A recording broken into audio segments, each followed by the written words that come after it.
Hello, this is Dr. James Camp from Lee College in Baytown, Texas, and this is my presentation on cell functional anatomy. All right, so you may know that a cell sort of looks like this. Okay, that's kind of a human cell. And of course, you know that there are lots of organelles on the inside, some that look like this, some that look like this, some that look like a stack of pancakes here, and yet others that look like ovals with squiggly lines in them. We're going to learn about all of these organelles and what they do in this presentation. But first, we're going to zoom in on the most important unsung hero of the cell, which is the plasma membrane. Okay, a plasma membrane, as you may know, consists of a number of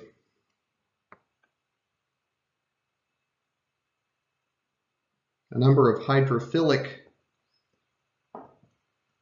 phosphate groups, P, P, P, P, P, P, P, with hydrophobic lipid tails attached to them. These are what we call phospholipids. Because cells exist in a watery environment, and lipids are afraid of water, some of these lipid tails and hydrophilic heads flip around the other way, and so you end up with phosphate groups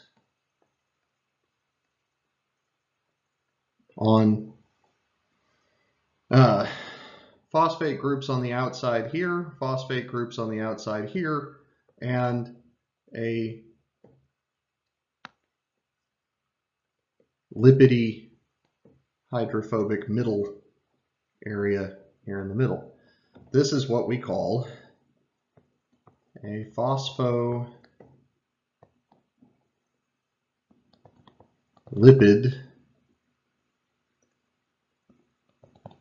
bilayer.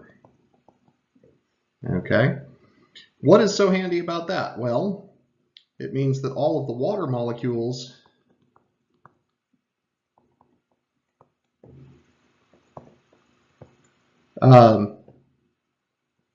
inside the cell will stay inside the cell, and all the water molecules and all the things that are dissolved in them outside the cell will stay outside. So if we have a little potassium ion here and he's wandering around, he's going to hit this lipid bilayer and he's going to turn around and wander back inside the cell. If we have a sodium ion outside the cell, he's going to hit that lipid bilayer and turn around and go back to wandering around outside the cell. So this allows us to have a cell environment that has a lot of potassium on the inside and a lot of sodium on the outside, and they stay where they're put. This will become very important when we study muscles and neurons and how they handle electricity. But what if there is a molecule that we want crossing this membrane? What if we have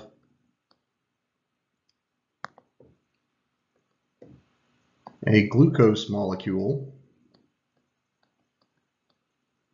and the cell is hungry, it needs more glucose? Well, the glucose molecule normally would see this hydrophobic area and go off somewhere else. But what we can do instead is we can build here a protein that has a hydrophobic section and a hydrophilic section and a hydrophobic section and a hydrophilic section, and so forth and so on. And this protein can grab the glucose from the outside, carry it to the inside, and then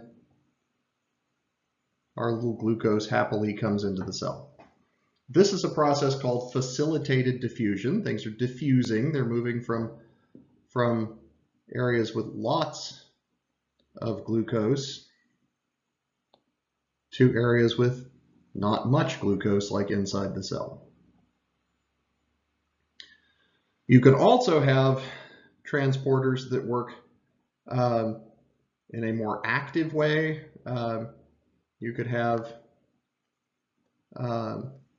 say we wanted to get any sodium that we found outside the cell.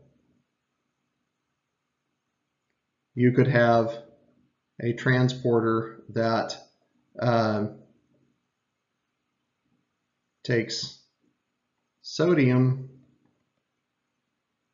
and moves it out here to where there's a lot more sodium,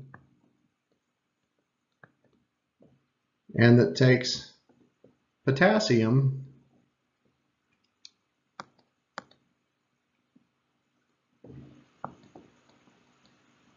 and moves it in here to where there's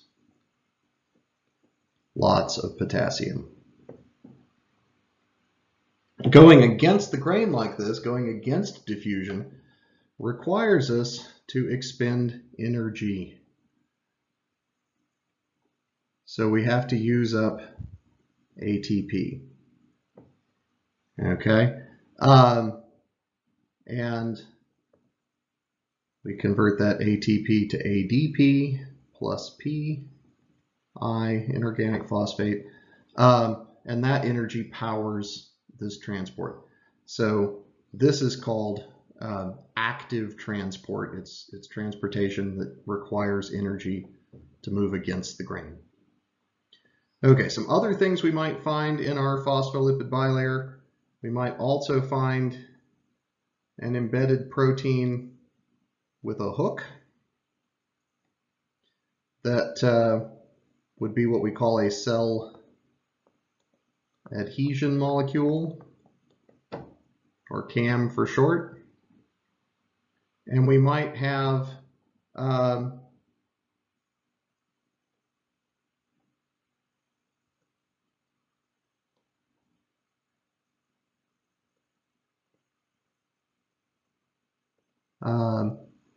a protein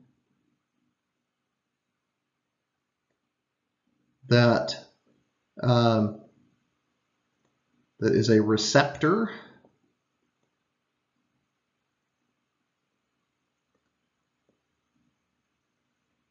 for, say, a hormone.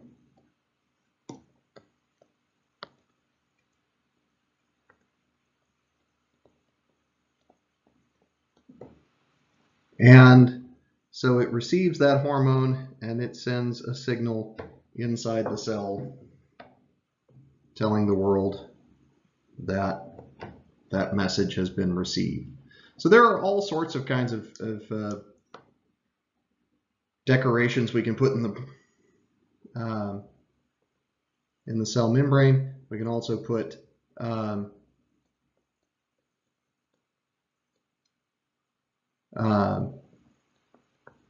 oligosaccharides.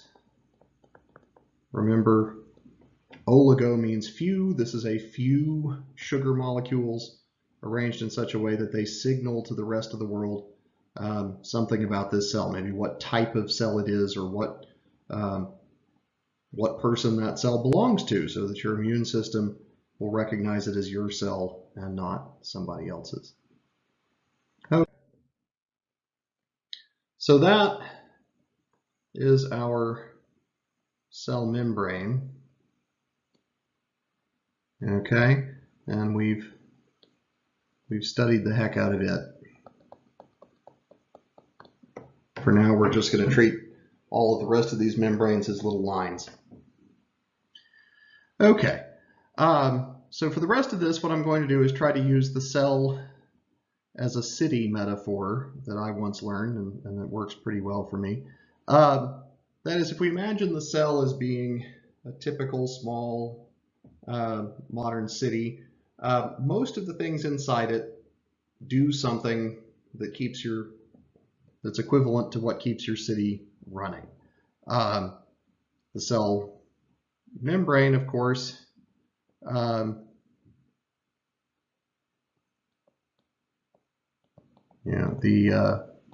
the plasma membrane is equal to the city wall in one of those old-fashioned cities in Europe or the Middle East that had walls for defense. American cities don't really have those, but maybe if you go to one of the old West forts out west. So some other things that every city needs a source of power, and so we have these funny double-membraned organelles called mitochondria. And a mitochondrion, that's the singular of mitochondria, is a power plant. Okay, it takes energy molecules, fuel molecules from the world around it, and it converts them. So it takes fuel molecules in, and it converts them to ATP, that all-important energy molecule of the cell. ATP can kind of be thought of as one of those super rechargeable batteries that they sell at hardware stores these days, that you can plug it into any tool. You can get this one battery and you can run your lawnmower with it, or your power saw, or even your super flashlight or something. Well, the cell takes ATP as its rechargeable battery and uses it for just about everything. Okay, in the very center of the cell, we have a nucleus. It's pretty recognizable. The nucleus, a lot of people, if I ask what part of a city is the nucleus, they want to say, oh, it's City Hall. It's where the government is, where things are run. Really, the nucleus is much more like the town library, because it houses a whole bunch of chromosomes of DNA, which are recipes. They are information, like the books in a library, and the information they hold is recipes for making protein. So how does that work? Well, I have a whole video on how we make proteins from DNA, so I encourage you to go watch that. But the next step is that this information is sent to one of two places. It might get sent to a ribosome in the free-floating in the cytoplasm, which would then produce a protein. Or it might get sent to the rough ER, which is called rough because it's covered with more ribosomes.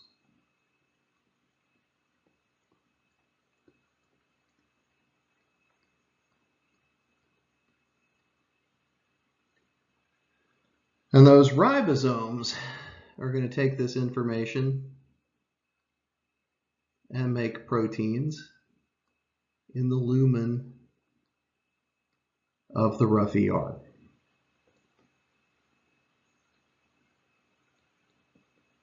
So the rough ER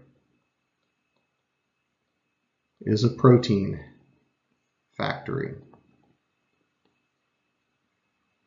Okay. From the lumen of the rough ER come transport vesicles, which each carry a squiggly little protein here, off to our next most interesting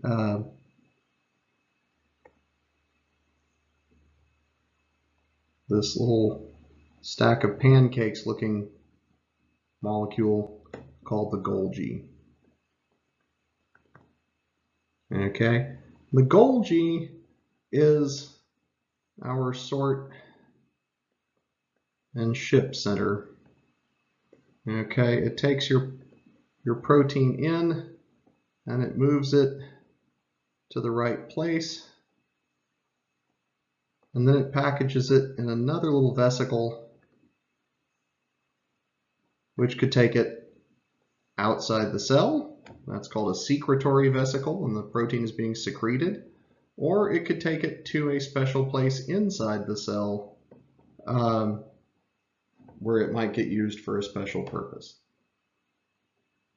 It can also plant there's one other thing that can happen. It can plant the protein in the cell membrane itself, so it becomes one of those channels or receptors or adhesion molecules or something like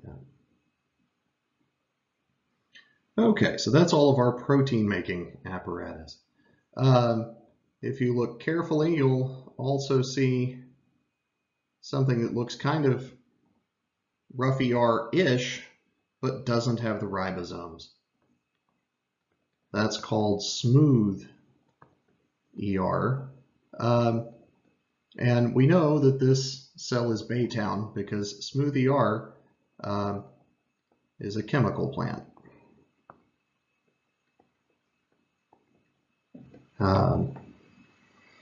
Smooth ER is used to make whatever the cell needs that isn't a protein. So if we need to make lipids to store in a fat cell, or or steroids to secrete as hormones, or special glycoproteins with special sugar molecules on them, those all might come from the smooth ER. Special smooth ER exists in liver cells that breaks down things like drug molecules and toxins and such. Okay. Those are most of the interesting organelles. There's also something called a lysosome. To lyse means to break something up, and so these are the recycle plants of our cell. When a protein is worn down and needs to be broken back down into amino acids, it gets sent to a lysosome, and the lysosome breaks it up. So ultimately, at the end of this protein's life, it might go to a lysosome and get recycled. Lysosomes are also used in phagocytes, cells that eat other cells, to destroy the bacteria, for example, that the other cell had eaten. Okay. That's a quick guided tour of the cell. I know there are other organelles that might be found in some cells, but this is a good basic set for you to start with. All right. Thank you for your attention, and happy biology.